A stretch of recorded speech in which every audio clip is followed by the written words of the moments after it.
నమస్తే. ఇన్నాళ్ళు నన్ను సపోర్ట్ చేస్తూ, ఎంకరేజ్ చేస్తూ మీ ప్రేమని నాకు అందిస్తున్న ప్రతి ఒక్కరికి కృతజ్ఞతలు. అలాగే ఈ వీడియో కూడా ఖచ్చితంగా మీకు ఉపయోగపడుతుంది. లైక్, షేర్ అండ్ సబ్స్క్రైబ్ చేసి మీ సపోర్ట్‌ని నాకు అందించండి. అలాగే ఈ వీడియో పట్ల మీకున్న అభిప్రాయాన్ని కామెంట్ సెక్షన్‌లో కామెంట్ చేసి తెలియజేయండి. ఇప్పుడు వీడియోని చూద్దాం. జ్యోతిష్య శాస్త్రం ఒక అద్భుతం. వేదాంగమైన జ్యోతిష్య శాస్త్రం అనేటువంటిది మానవ జీవన గమనానికి ఒక వరం. జ్యోతిష్య శాస్త్రం నీ జీవితంలో వెలుగునింపే ఒక భాష. ఆ భాష నీకు అర్థమైతే ప్రకృతి నీతో మాట్లాడుతుంది. అస్ట్రాలజీ నేర్చుకోవాలి అనుకునే వారికి అద్భుత అవకాశం. మురళీధర శర్మ గారి అస్ట్రాలజీ క్లాసెస్ అతి త్వరలో మొదలు కాబోతున్నాయి. 100% జాబ్ గ్యారంటీ. వివరాల కొరకు సంప్రదించండి. నమస్తే, వెల్కమ్ టు అవర్ ఛానల్. నేను పద్మిని. ప్రస్తుతంతో పాటు ప్రముఖ ఆధ్యాత్మికవేత్త, అస్ట్రాలజర్, అలాగే లైఫ్ కోచ్ శ్రీమతి డాక్టర్ సుధా గారు మనతో పాటు ఉన్నారు. మాట్లాడదాం. సుధా గారు నమస్తే అండి. నమస్కారం పద్మిని. బాగున్నారా సుధా గారు? ఫైన్. మీరందరూ ఎలా ఉన్నారు? మేము అందరం బాగున్నాం. గుడ్. సెప్టెంబర్ మాసం వచ్చేస్తుంది. మీరు బోర్డు మీద రాసినట్టుగానే ఎస్, సెప్టెంబర్ భాద్రపద మాసం కూడా సెప్టెంబర్ ఇంచుమించు 4వ తారీఖు మొదలవుతుంది. ఎలా ఉండబోతోంది సెప్టెంబర్ మాసం ద్వాదశ రాశుల వాళ్ళకి? అందరూ వేచి ఉంటారు కదా దాని గురించి. యాక్చువల్ గా ఫస్ట్ ఎప్పటికైనా మన రాశి ఫలితాలు మాట్లాడుకున్నాం అంటే మనం గోచారం మాట్లాడుకోవాలి. సో ఇక్కడ ఏమేమి ప్లానెట్స్ అంటే గ్రహాలు ఉన్నాయో చూద్దాం. ఏ ఇంట్లో ఉన్నాయి, ఏమేమి రాశిలో ఉన్నాయో చూద్దాము. సో ఫస్ట్ మనం ఎప్పుడు మాట్లాడుకునేది ఏంటి, మనం గురువు గురించి మాట్లాడుకుంటాం. గురువు ఏమో మనకేమో వృషభంలో ఉన్నారు. అలాగే మనకి మార్స్ అంటే ఏంటి, మేషానికి అధిపతి. ఆయన ఏమో ఎక్కడికి బుధుడి ఇంట్లోకి వస్తున్నాడు అనమాట, అంటే మనకి మిథునంలో.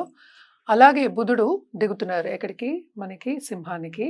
ఆల్రెడీ రిట్రోగ్రేడ్ అయ్యి దిగడం అంటే సెప్టెంబర్ 4th కి 5th కి అలా దిగుతున్నారు అనమాట. తర్వాత కేతు ఏమో మనకి కన్యలోనే ఉన్నారు. అలాగే రాహు మనకి మీనంలో ఉన్నారు.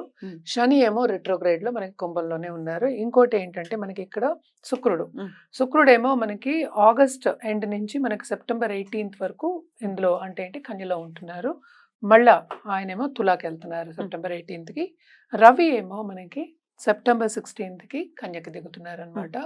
అలాగే బుధుడు నేను ఇందాక మాట్లాడినట్టు కిందకు వస్తున్నారు, సింహానికి వస్తున్నారు. సో ఇవి గ్రహచారాలు. మనం ఎప్పుడు అనుకున్నట్టే కొన్ని రాసులకి చాలా బాగుంటాయి, కొన్ని రాసుల వారికి మిశ్రమంగా ఉంటాయి.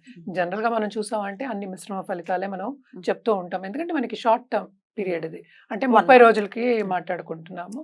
సో ఈ గ్రహచారం పట్టే మనం అన్ని రాసుల వారికి మాట్లాడుకోవాలి. సో అందరికి మిశ్రమ ఫలితాలు కొన్ని రాశులకి చాలా బాగుంటాయి. ఎస్పెషల్లీ వృశ్చిక రాశికి, మేష రాశికి చాలా బాగుంటుంది. ఎందుకు బాగుంటుంది అనేది కూడా ఒకసారి మనం వివరంగా తెలుసుకుందాం. అలాగే సో మంత్లీ కాబట్టి 30 రోజులకి సంబంధించి కాబట్టి కుజ, బుధ, రవి, శుక్రుల్ని బేస్ చేసుకుని మీరు ఇప్పుడు చెప్పేటటువంటి ఫలితాలు మొత్తం అన్ని చూసుకుంటాం. ఎందుకంటే అరే కేతు, రాహు కూడా చూసుకోవాలి కదా, మేజర్ గ్రహాలు. ఎప్పటికైనా గ్రహచారం అంటే ఏంటి, గోచారం చూసినప్పుడు మనం మేజర్ గ్రహాలని ఎక్కువ తీసుకుంటాం, అంటే పరిగణనకి ఎక్కువ తీసుకుంటాం. ఇవి చిన్న చిన్న అంటే ఏంటంటే తొందరగా మూవ్ అయ్యే ప్లానెట్స్ కనుక మనం కొంతవరకు చెప్పగలుగుతాం. ఏదైనా సరే వ్యక్తిగత జాతకం మీద ఆధారపడి ఉంటుంది. డెఫినెట్లీ ఏది జరిగినా 1 minute లో జరుగుతుంది, ఒక్క రోజు చాలు కదా. అదే కరెక్టే. బట్ ఏంటంటే అది లైఫ్ లాంగ్ వాళ్ళకి అది రిజల్ట్స్ అనేవి కనిపిస్తూ ఉంటాయి. కానీ అదే మంచి ఫలితాలు అయితే తప్పక అందరూ సంతోషిస్తారు. అవే ఏంటంటే కొంచెం ఏదైనా నలత వచ్చింది, లేకపోతే మెడికల్ ఇష్యూస్ వచ్చాయి, లేకపోతే మనీ వెళ్ళిపోవడం, అలాగే సంపద పోవడం కానీ, లేకపోతే ప్రమోషన్ రాకపోవడం కానీ, లేకపోతే ఉద్యోగం పోవడం కానీ, ఉద్యోగం మార్పిడి కానీ, ఇలాంటివి జరిగినప్పుడు అందరికీ కన్సర్న్ అనేది ఎక్కువ అవుతుంది, యాంగ్జైటీ ఎక్కువ అవుతుంది.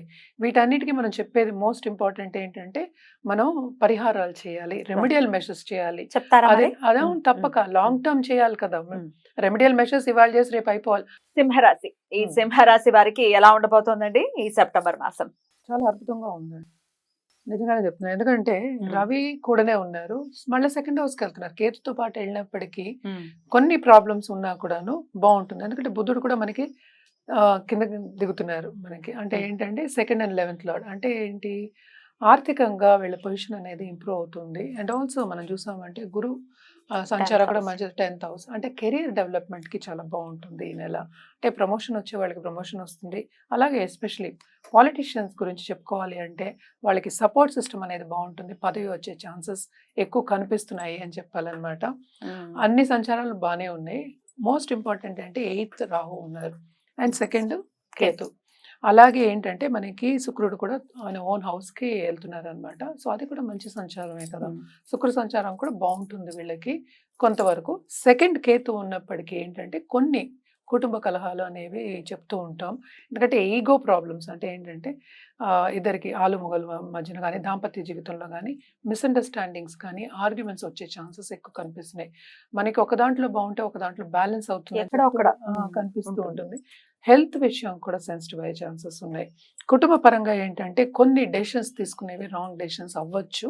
సో జాగ్రత్తగా కొంచెం పేషెంట్గా ఆలోచించి తీసుకోవడం అనేది వెరీ ఇంపార్టెంట్. అంటే ఏంటి, తొందరపాటు నిర్ణయాలు వద్దు అని చెప్పడం వెరీ ఇంపార్టెంట్ అనమాట. అది మాత్రం చూసుకోవాలి. అంటే ఈ రాశి వాళ్ళు ఎస్పెషల్లీ. అండ్ రవి 2వ హౌస్కి దిగినప్పటికీ ఇంకా చాలా బాగుంటుంది. ఇప్పుడు కూడానే ఉన్నారు కనుక కొన్ని ఇలాంటి ఇబ్బందులు నేను చెప్పాను. అలాగే కొత్తగా పెళ్ళయి దాంపత్య జీవితం స్టార్ట్ అయ్యే వాళ్ళకి కూడా కొన్ని మిస్అండర్స్టాండింగ్ వచ్చే ఛాన్సెస్ ఎక్కువ కనిపిస్తున్నాయి. ఎప్పుడు second half of this month అనమాట. అలాగే ఇన్వెస్ట్మెంట్ రంగంలో ఉన్న వాళ్ళకి తప్పక వాళ్ళు చేసిన ఇన్వెస్ట్మెంట్ మీద లాభమే వస్తుంది అని చెప్పాలి. కెరియర్ కూడా ఏంటంటే మార్పిడు అనేది కనిపిస్తుంది అనమాట. అంటే ఏంటంటే ఒక జాబ్ నుంచి ఇంకో జాబ్కి వెళ్ళే ఛాన్సెస్, అలాగే ప్రమోషన్ వచ్చే ఛాన్సెస్. అండ్ ఆల్సో ఏంటంటే మన్నను పొందుతారు అందరికి. అంటే సపోర్ట్ సిస్టమ్ అనేది ఎక్కువ, అదే చెప్తున్నాను, సపోర్ట్ సిస్టమ్ అనేది ఉంటుంది వీళ్ళకి. బాగుంటుంది ఈ నెల అంతా అనే చెప్పుకోవాలన్నమాట. కుజుడు వల్ల 11th కుజుడు ఉన్నారు కదా, తప్పక మంచిదేనా అంతే, అది కూడా మంచిదే కదా. 9th లార్డ్ మరి 11th లో ఉండడం, భాగ్యం డెవలప్ అవ్వాలి కదా మరి. సో ఆ సంచారం కూడా మంచిదే. కొన్ని ఇబ్బందులు అనేవి తప్పవు. అగ్రెసివ్ నేచర్ ఎలాగ ఉంటుంది, అందుకనే ఈగో ఇష్యూస్ వస్తాయని చెప్పాను. సో అలాగే పార్ట్నర్ విషయంలో ఎస్పెషల్లీ పార్ట్నర్షిప్ బిజినెస్ లో కొంచెం జాగ్రత్త వహించడం మంచిది. ఈగో ఇష్యూస్ రాకుండాను. మిస్అండర్స్టాండింగ్ ఆల్రెడీ అది దాంపత్య జీవితం గురించి చెప్పారు. సో అది మాత్రం కొంచెం జాగ్రత్తగా చూసుకోవాలి.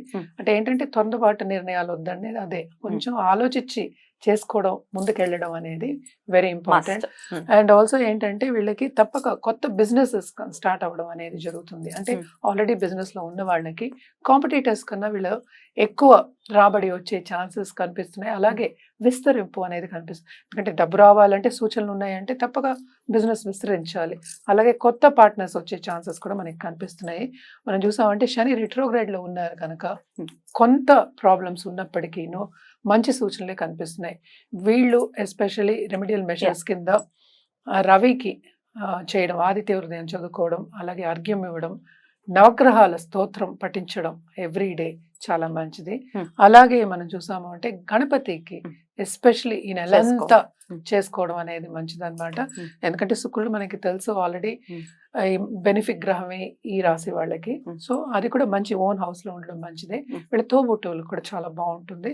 సో ఇవి చేసుకోవడం అనేది ఎక్స్ట్రీమ్లీ ఇంపార్టెంట్ అనమాట. తప్పక బాగుంటుంది. చాలా అద్భుతంగా వివరించారు. గణపతి ఆరాధన చేయమంటున్నారు. గణపతికే ఆరాధన చేస్తుంది యావత్ దేశం అంతా కూడా. కాబట్టి వీళ్ళు ఇంకాస్త భక్తి శ్రద్ధలతో చేసుకోవాలి. రైట్ అండి, బ్యూటిఫుల్ గా ఎక్స్ప్లెయిన్ చేశారు. కృతజ్ఞతలు. ఇక నెక్స్ట్ ఎపిసోడ్ లో కన్యా రాశి గురించి మాట్లాడుకుందాం. థ్యాంక్ యూ అండి. నమస్తే.